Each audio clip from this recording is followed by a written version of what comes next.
মহান মুক্তিযুদ্ধে আওয়ামী লীগের অবশ্যই ভূমিকা ছিল এবং তারাই সেই প্রধান রাজনৈতিক দল হিসেবে ফাংশন করেছে।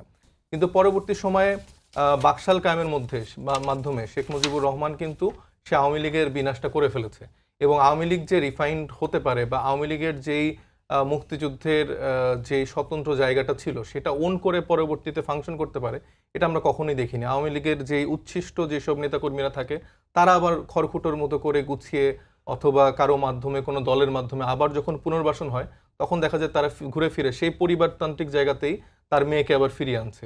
আবার এখন যেরকম শেখ হাসিনার বলয় ছাড়িয়ে যদি অন্য কেউ আসে তারাও কিন্তু ওই খড়কুটোর মতো করে যারা এই উচ্ছিষ্ট যেগুলো আছে, আমি এগুলোকে আসলে উচ্ছিষ্ট বলে, এটা কোনো আসলে পলিটিক্যাল লিডার বা এটা আসলে মনে করি না, কারণ এই 17 বছর ধরে তারা যে কাজ করেছে এটা আসলে মানে কোনো দিকে আপনি মাপঝোঁক করে বলতে পারবেন না এদের ন্যূনতম আসলে পলিটিক্যাল কোনো ম্যাচুরিটি আছে, কোনো জ্ঞান আছে, অথবা জনগণের প্রতি তাদের কোনো দায়বদ্ধতা আছে। তো সেই জায়গা থেকে এইসব উচ্ছিষ্টরা ধরেন চেষ্টা করবে যে জয়কে আবার সামনে কেন্দ্র করে অথবা পুতুলকে কেন্দ্র করে, মানে ওই পরিবারের বাইরে এরা কখনোই বড় হতে পারবে না। এবং এদের যেই অডিয়েন্স এটা কিন্তু আসলে মানে ওইভাবে নেই আর বাংলাদেশে। যেটা আছে ধরেন যে কিছু জায়গা কেন্দ্রিক, এরিয়া কেন্দ্রিক, ওই গোপালগঞ্জ বা এরকম কয়েকটা জায়গায় হয়তো বা তাদের লোকজন আছে যাদেরকে তারা নানাভাবে আসলে সুবিধা দিয়েছে, চাকরি দিয়েছে, ফ্যামিলিগুলোকে স্বাবলম্বী করার ক্ষেত্রে হেল্প করেছে, সেখানে অনেক উন্নয়ন করেছে।